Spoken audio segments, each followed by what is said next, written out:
Olá, é um prazer revê-los virtualmente para que nós possamos dar prosseguimento ao nosso programa de atualização do curso de Direito Constitucional, 13ª edição da editora Atlas Gen.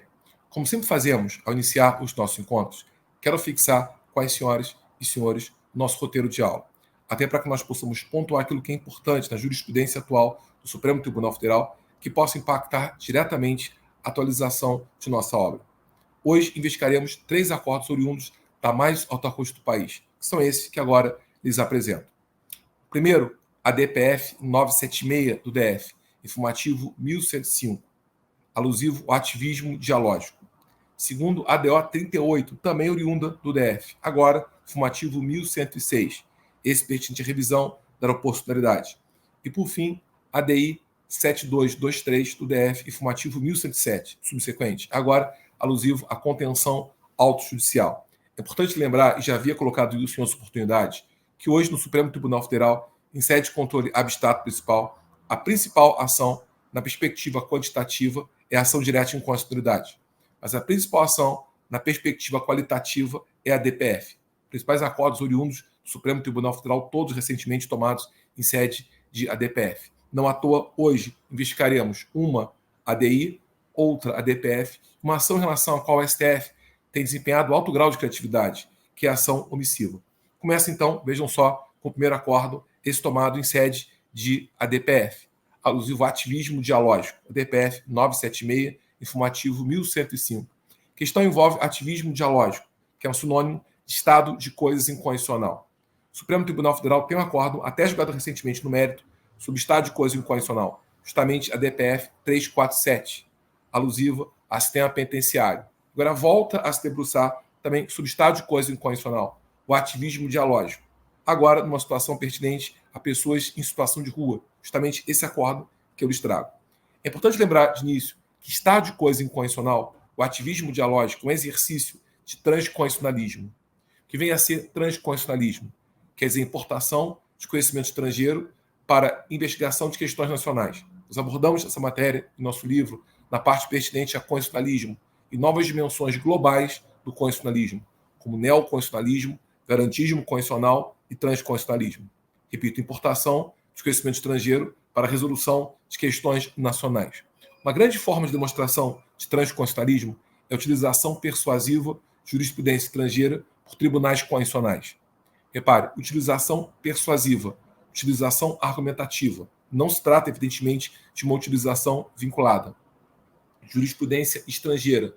Não fala aqui de uma jurisprudência internacional, de tribunais comuns, intra-americanos, europeus, mas sim jurisprudência estrangeira, por exemplo, alemã, portuguesa, americana, por tribunais constitucionais, sejam tribunais puros, que só têm competência originária, como Portugal, Itália, Espanha, seja até a situação de Tribunal Supremo, que também tem competência recursal, como o caso americano e o caso brasileiro. É, portanto, um exercício de transconstitucionalismo. Nós importamos jurisprudência oriunda da Colômbia, da Corte Constitucional Colombiana, que criou a ideia de estado de coisa inconstitucional. O que é, então, um estado de coisa inconstitucional? É a situação mais grave possível de uma omissão inconstitucional. E é uma situação também nova, depois quero tocar nisso, até para que nós possamos fazer um link no nosso último acórdão de hoje, de ativismo judicial, o ativismo típico do século XXI. Ele parte de uma certa premissa. Tem que haver uma separação entre eficácia e efetividade. Ou seja, não compete ao Poder Judiciário produzir decisões que possam, em tese, operar efeito jurídico, eficácia. Mas deve o Poder Judiciário proferir decisão que efetivamente resolva a questão submetida à sua cognição, ou seja, efetividade. Não basta eficácia, deve-se buscar, então, a máxima efetividade. Então, qual é o meio e qual é o fim? O meio é prorrogação da competência. O tribunal não usa o acórdão como ponto final do processo, mas o acórdão declara o estado de coisa inconstitucional. E a partir de então busca-se o diálogo com a sociedade, de ativismo dialógico. E o fim é efetivar um direito fundamental, buscar uma solução efetiva para a situação de ameaça ou de lesão a direito fundamental. Esse seria o estado de coisa inconstitucional. Como a situação de omissão grave, ela é sujeita a pressupostos, ela gera uma consequência. Portanto, tem causas e produz um efeito. As causas são 3 pressupostos cumulativos. Primeiro, violação massiva de direitos humanos. Segundo, fracasso absoluto de políticas públicas. E terceiro, bloqueio total dos processos disponíveis. E aqui peço a atenção de vocês em relação aos adjetivos que eu utilizei. Violação massiva de direitos humanos. Isso quer dizer violação de direitos humanos em larga escala, em massa. Depois, fracasso absoluto de políticas públicas. Não é a situação na qual o Estado desenha a política pública, mas implementa de modo irregular a política pública. É o caso no qual o Estado sequer executa a política pública. Fracasso retumbante, absoluto das políticas públicas. E, por fim, bloqueio total dos processos disponíveis. Processo de disposição das pessoas humanas, judicial, político, institucional, estão bloqueados. Não há conversação entre instituições, não há diálogo institucional. Uma situação tão dramática como essa, configura-se o estado de coisa inconstitucional. E qual é o efeito que ele produz? As chamadas decisões judiciais de execução complexa, similares ao nosso processo estrutural, que o CPC aborda, embora não se confunda com esse conceito. Decisões judiciais de execução complexa. Grandes exemplos são a audiência pública e os autos de monitoramento. Ora, se o judiciário busca o diálogo com o campo social, ele vai realizar audiência pública para ouvir a sociedade. Ou então, autos de monitoramento. Vai monitorar a situação e vai autuar.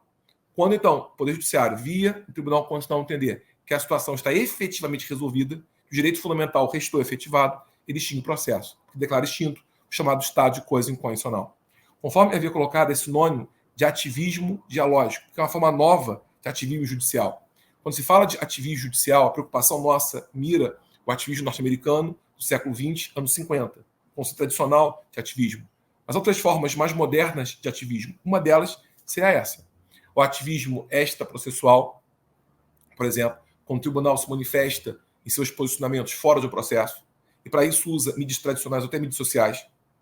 Ao ativismo procedimental, cujo grande exemplo é a Espanha, quando o tribunal configura um processo adequado à sua realidade, é o tipo de demanda que ele está acostumado a julgar, que não é um ativismo material e sim procedimental, que é um processo adequado às demandas que ele, em regra, julga, e há ativismo dialógico, ativismo próprio do diálogo.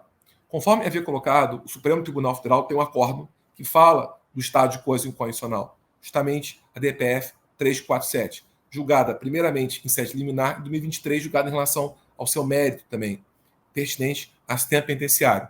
Quando o Supremo Tribunal Federal entendeu que em relação ao sistema penitenciário havia a configuração do estado de coisa inconstitucional. Agora a Corte volta a se manifestar sobre esse conceito, agora em pessoas em situação de rua, declara também o estado de coisa inconstitucional. Esse acordo, então, serve não para pôr fim ao processo, mas para declarar que há a configuração desse estado de coisa inconstitucional. Esse acordo, então, incede de a DPF e a ação mais adequada para isso, porque a DPF é cabível contra ato do poder público, que ameaça solese um preceito fundamental, e aqui está em jogo, inclusive, o direito à vida. Então, nesse caso, o Supremo Tribunal Federal declara a ocorrência do estado de coisa inconstitucional. E, a partir de então, utilizará de meios para efetivar uma solução para o caso concreto, para efetivar o direito fundamental em questão, até que, ao final, possa extinguir esse processo por entender extinto esse estado de coisa inconstitucional. Essa omissão profunda que agora o STF verifica a sua ocorrência. Então, um caso importante será esse, alusivo à população em situação de rua, potencial estado de coisa inconstitucional. Justamente nesse caso, que é similar à hipótese julgada pelo Supremo Tribunal Federal da DPF 347. Agora, um outro acordo que lhes trago, vejam só o nosso slide, é extraído do informativo 1106, revisão da proporcionalidade, ação direta omissiva, número 38. A questão aqui tem a ver com uma possível omissão inconstitucional, não tão profunda, evidentemente, como o estado de coisa inconstitucional, mas uma omissão inconstitucional pertinente à Constituição Federal, no artigo 45, parágrafo 1º. Tem a ver, então, com a revisão periódica da proporcionalidade na relação deputado-população.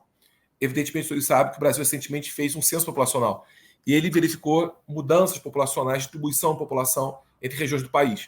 O que se pretende aqui é uma revisão da proporcionalidade dos deputados do Estado, a população dele, conforme agora verificado em censo populacional. Aliás, o censo existe para isso, para permitir proporcionalidade efetiva entre população e número de cadeiras que ela tem na Câmara dos Deputados. Na verdade, repito, é uma situação provável de omissão em relação ao artigo 45, parágrafo 1º.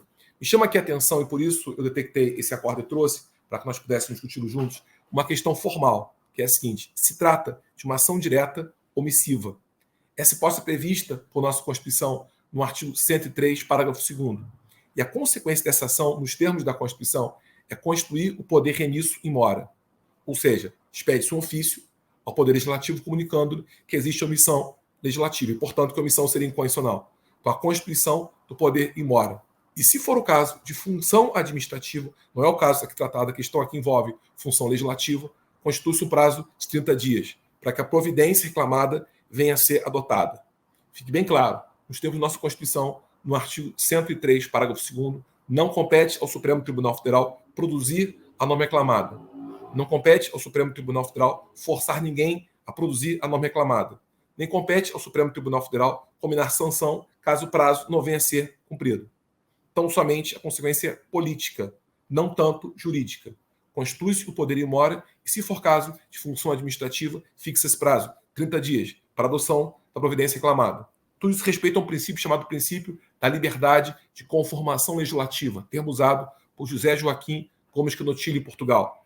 O princípio da liberdade de conformação legislativa. Deve-se assegurar a liberdade ao legislador de conformar suas normas, escolher momento e conteúdo do que produz. Momento, quando, conteúdo, o quê? Por isso não pode o Supremo Tribunal Federal produzir a norma, compelir que alguém produza ou fixar prazo para eventual descumprimento ou sanção para eventual descumprimento do prazo. Porque se assim fosse, não teria mais o legislador respeito a esse princípio, liberdade de conformação legislativa. Não teria mais como escolher momento, seria quando o STF decidisse, nem conteúdo, seria o que o STF decidisse. Respeito a esse princípio, mas o princípio que decorre da separação de poderes, a decisão se limita a isso. Constituir o poder remisso e mora, e, se for caso de função administrativa, fixe prazo para produzir a norma reclamada sem sanção comendada para isso. No entanto, aí vem a questão importante. O Supremo Tribunal Federal, com o tempo, passou a admitir a possibilidade de fixar prazo, diferente deste. Prazo de 6 meses, prazo de 1 ano, para que fosse produzida a norma reclamada, o que já é algo que não previsto pelo texto constitucional. Depois passou a entender pela possibilidade de prorrogar esse prazo, inclusive. Aliás, dou-lhes como exemplo, questão de ordem na DO 25. Na DO 25, questão de ordem, primeiro se fixou um prazo, depois se prorrogou o prazo fixado. Aliás, um caso interessante, porque nessa DO 25, o STF julgou em 2023 até a possibilidade de acordo feito em sede de ação direta omissiva. Portanto, de autotutela em sede de controle abstrato principal. Uma autocomposição, para ser mais técnico, ou seja, de certo modo, notas até de mediação, uma conciliação em sede de controle abstrato principal. Mas foi um caso no qual o STF fixou prazo, depois prorrogou o prazo, depois partiu para mediação entre as partes envolvidas. Esse caso interessante que eu lhes trago, porque foi um caso no qual o STF fixou prazo, chegou ao ponto de determinar, inclusive, um deslocamento de atribuição para o órgão, caso ele não cumpra o prazo fixado. Foi uma situação na qual o STF estabeleceu decisão constitutiva e diz o seguinte: julga-se ação procedente para fixar o prazo ao Congresso, até o dia 30 de julho de 25. Caso não atenda a esse prazo, desloca-se para o Tribunal Superior Eleitoral, até o dia 1º de outubro de 25. Ou seja, não só fixou-se o prazo, admitiu-se em tese que ele fosse prorrogado, mas também deslocou-se a competência, melhor dizendo, a atribuição, caso esse prazo não venha a ser atendido. Primeiro o Congresso, depois o TSE. É algo novo, que até então era no Brasil não verificado, e que no próprio Supremo Tribunal Federal tem controvérsia, se é admissível ou não. Por exemplo, o ministro Marco Aurélio Mello, a meu ver, com razão, dizia que essa ação não admite fixação de prazo, a não ser aquele prazo que fala a Constituição Federal. Não foi a posição que o STF adotou. A meu ver, melhor seria se a Corte se adstringisse ao termo da Constituição. Mas fato que a Corte admite um prazo, além desse fixado, no nosso texto constitucional, para que o prazo seja fixado tem ano. Prorroga-se o prazo, se for o caso, faz-se acordo, e até, embora o acordo venha a ser positivo, mas faz-se o acordo, e até se for o caso, desloca-se essa atribuição, caso o prazo fixado, uma vez prorrogado, não venha a ser atendido. Então, novidade desse acordo que lhes trago, por isso, eu acho importante uma questão procedimental, sobre a consequência da decisão tomada em ação omissiva. Um outro acordo que eu acho importante trazer, e por isso fiz alusão no slide, esse acordo também, agora tomado em sede de ação direta de inconstitucionalidade, é ADI 7223-DF, informativo 1107. É um raro caso no qual o Supremo Tribunal Federal fala em autocontenção judicial. Até porque se sabe que a tendência do STF é de ativismo judicial. Aqui é um caso no qual o STF fala textualmente em autocontenção. No acordo consta a seguinte menção: a atuação da Corte, abre aspas, frente às soluções encontradas no debate legislativo e nas discussões técnicas dos órgãos governamentais, quando a elaboração e implementação de políticas públicas deve ocorrer com cautela. Deve ocorrer com cautela. Então, um caso raro no qual o STF fala em autocontenção judicial. que não é a tendência que a Corte tem manifestado atualmente. Ela não tem, por tradição, atualmente pelo menos, se autoconter, se atuar de modo ativista. Nesse ponto, acho importante fazer uma separação entre protagonismo judicial, ativismo judicial e judicialização da política. E até fazer o contraponto entre ativismo e autocontenção. E parâmetros que nós podemos adotar, hora de ativismo, hora de autocontenção. É importante lembrar, primeiro, protagonismo é uma posição, judicialização é um estado e ativismo é um comportamento. Repito, protagonismo é uma posição, judicialização é um estado e ativismo é um comportamento. Começo com a posição, protagonismo judicial. O Poder Judiciário, no século XXI, é ator protagonista. E aqui não é raro fazer uma certa analogia com artes cênicas. Ele não é ator coadjuvante, não é ator figurante, é ator protagonista.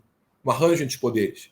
Ou seja, o século XIX foi o século do poder legislativo. O século XX foi o século do poder executivo. O século XXI é o século do poder judiciário. Ele é ator protagonista. Esse protagonismo costuma ter causa na judicialização e efeito no ativismo. E, via de regra, há essa relação de causa e efeito. O que é judicialização? Eu havia colocado, é um Estado. É o Estado sujeição ao Poder Judiciário, de uma questão que, a princípio, não lhe é própria. É o Estado submissão ao Poder Judiciário, de uma questão que, a princípio, afeta ao Poder Executivo ou ao Poder Legislativo. Uma vez judicializado e levado, então, à cognição do Poder Judiciário. É o Estado sujeição ao Poder Judiciário de uma questão que, repito, afeta a outro poder. E que, uma vez judicializado, se leva, então, à cognição dele, Poder Judiciário. Que, de regra, a consequência disso chama-se ativismo. Eu aqui evito falar algo que alguns autores citam, que o ativismo é um comportamento invasivo, que não vejo o ativismo como algo sempre negativo. Os antigos diziam que a diferença entre remédio e veneno é a dose. Ativismo pode ser algo muito positivo, depende de como ele é implementado. Ou seja, ativismo não é, em rigor, uma atividade invasiva, porque nem sempre ele quer dizer uma invasão. Ativismo, em rigor técnico, é uma atividade criativa, que nem sempre seria invasiva, depende de como ela é desempenhada. A grande questão aqui é balizar o ativismo, não é afirmar ou negar que ele exista. É atividade criativa, ou seja, quer dizer, falta justamente de autocontenção. Uma atividade que não tem interferência em relação a precedente. E o judiciário cria, não se autocontém e atua. É ativismo judicial. Preocupação minha aqui, primeiro, separar os conceitos, não são sinônimos, longe de sê-los, mas também não vinculá-los obrigatoriamente. Em regra, a causa chama-se judicialização, o efeito chama-se ativismo. Mas é possível encontrarmos casos de judicialização sem ativismo e casos de ativismo sem judicialização. Todos alguns exemplos disso. Primeira hipótese, casos de judicialização sem ativismo. Por exemplo, modificação de registro de nascimento de pessoas transgênero. A questão foi levada ao Supremo Tribunal Federal no século XX, anos 80. Se era possível modificar registros de nascimento de pessoas transgênero. E a Corte primeiro se autoconteve. Afirmou que não havia essa possibilidade. Porque não enxergava na época uma distinção que se faz hoje entre sexo e gênero. Só se falava em sexo, entendia que o sexo seria mutável, seria impossível essa mudança. Já no século XXI, começo do século, começou a admitir essa mudança, mas condicionada à prova da cirurgia que modificasse o gênero, ou o tratamento hormonal justificasse o pedido fosse deferido, que seria inclusive uma tecnia, porque mesmo aqui não há mandato de segurança. O direito pode ser provado ao longo do processo. A prova não deveria ser pré-constituída, mas enfim, exigiu-se essa condição. Só em 2018, a Corte, ao meu ver, andou muito bem, entendeu por bem, na verdade, admitir essa mudança sem prova, bastando a afirmação por parte do autor da necessidade da mudança do seu acesso de nascimento. Repare, se houve ativismo, houve agora. Mas de início, houve autocontenção. A questão foi levada, então, à cognição judicial, foi judicializada e a Corte se autoconteve. Depois, a Corte atuou de modo ativista. Mas houve, inicialmente, uma autocontenção. E pode ser que haja o contrário, um ativismo sem judicialização. Por exemplo, questão de ordem na ação penal 937 do Rio de Janeiro, quando o Supremo Tribunal Federal releu completamente foro especial por prerrogativa de função, dado perante a maior corte do país, a deputado e senador. Esse é o caso famoso do qual a STF afirmou que o deputado e senador têm foro especial no Supremo Tribunal Federal, mas não basta que tenha mandato em curso, mas impôs umas duas condições: crime no mandato e crime em razão do mandato. Crime no mandato, crime praticado em tese após a posse. Crime em razão do mandato, crime que tem a correlação lógica com atribuições próprias do cargo. Não venha a ser estranho às atribuições do cargo. Notem, o Supremo Tribunal Federal conhece foro especial dado a deputado e senador há mais de 100 anos, desde que a República esteja conhecida pelo Judiciário. Por um motivo agora, ele foi ativista. Reduzir competências criminais. mas houve ativismo e não houve agora, pelo menos, uma judicialização. Então, nem sempre os conceitos estão linkados um ao outro. E pode ser que haja um sem significar o outro. Qual é a preocupação minha aqui? Repito, a grande discussão ligada ao ativismo não é afirmar ou negar que ele existe. É um fenômeno mundial. Até porque o ativismo é efeito colateral do neoconstitucionalismo. Neoconstitucionalismo é uma postura também que nosso livro explica de valorização dada aos princípios, de reconhecer os princípios força normativa. Princípios são tão normas como são as regras. Natural pensar, então, que o neoconstitucionalismo empodere o poder que interpreta os princípios, o judiciário. Enfraquece o poder que constrói as regras, o legislativo e o executivo. Então, no mundo inteiro, há que se falar de ativismo. A questão central não é afirmar ou negar a sua ocorrência, é delimitar o seu acontecimento, é amoldá-lo a princípios da Constituição. Aqui surge a grande questão. Há parâmetros, há standards, há balizamentos do ativismo. A meu ver, e a forma pela qual eu explico esse acordo, nós temos 2 parâmetros básicos do ativismo e 2 parâmetros básicos da autocontenção. Parâmetros básicos de ativismo. A questão envolve preconceito ou discriminação. Outro parâmetro básico para ativismo é democracia e a forma pela qual ela pode funcionar, sem contar direitos das gerações futuras, como tendência do ativismo judicial. Agora, há parâmetros de autocontenção. Por exemplo, deliberação popular, e aqui a questão trazida é capacitação técnica. Bom, de um lado, nós temos parâmetros para ativismo. Um parâmetro muito claro é preconceito e discriminação. Essa questão envolve preconceito e discriminação de qualquer matriz. A tendência da corte é ser ativista, para prevenir ou reprimir a ocorrência desse comportamento hediondo. Por exemplo, quando o Supremo Tribunal Federal reconheceu a configuração de racismo social, incluindo o conceito a homofobia, ele foi ativista. Ele deveria ter sido ativista, como de fato foi. Porque, na verdade, a questão envolve preconceito e discriminação. É um bom exemplo, hoje no STF, de uso regular do ativismo, de um parâmetro consentâneo com a sua atividade constitucional. Preconceito e discriminação. A prevenção e a repressão a essa prática. Ou até democracia. Como ele deve funcionar? Por exemplo, o STF, na questão ligada a atos antidemocráticos, foi ativista, que envolvia como se funciona a democracia, como se defende práticas democráticas. Sem qualquer consideração político-partidária. Foi uma questão na qual o STF atuou de um ativista, porque entendeu que havia, por bem, uma questão envolvendo democracia. De outro lado, há parâmetros ligados à autocontenção. Por exemplo, a questão ligada à deliberação popular. O Supremo Tribunal Federal, quando discutiu a questão ligada ao impeachment, se autoconteve, que envolvia eleição direta de alguém e a imputação em relação ao chefe de Estado da prática de responsabilidade. E aí vem a questão, capacitação técnica. Se a questão envolve capacitação técnica, a corte tende a se autoconter. Foi isso que foi afirmado aqui. A questão envolve, na verdade, uma hipótese de BPC, benefício continuado de prestação, dado a pessoas idosas. Na verdade, a questão envolve empréstimos até consignados de pessoas beneficiárias de BPC. A corte não tem conhecimento técnico sobre o impacto orçamentário disso. Então, o que diz a corte? Se a questão envolve capacitação técnica, que a corte não desfruta, ela deve se autoconter. Ou seja, deve se contrapor ao ativismo, deve desempenhar autocontenção. É um caso raro, o Supremo Tribunal Federal atua de modo autocontido. Claramente diz que deve haver cautela em questões que envolvam capacitação técnica. Nesse caso específico, discutindo-se a Lei 14431 de 22, artigos 1º e 2º, que na visão do STF são constitucionais. Enfim, amigas e amigos, discutimos então hoje 3 acordos do Supremo Tribunal Federal, os 3 tomados em controle de constitucionalidade, abstrato principal, em ação direta de inconstitucionalidade, em ação omissiva ou até a DPF. Discutimos então, primeiro, o estado de coisa inconstitucional, segundo, decisão tomada em sede de ação omissiva e o construtivismo que o STF pode desempenhar ou não em relação a essa decisão, e agora discutimos a questão ligada à autocontenção contraposta a ativismo judicial. Quero agradecer a todos profundamente por mais um encontro feito hoje em relação ao mês de setembro do ano 2023. Voltaremos no próximo mês para que nós possamos observar o mês de outubro, então, do ano de 2023 também. Verificarmos eventuais atualizações jurisprudenciais, como fizemos hoje, ou até, se for o caso, legislativos, e até, se for hipótese, novas emendas à Constituição que venham a surgir ou não nesse valor de tempo. Muito obrigado, até a próxima, forte abraço.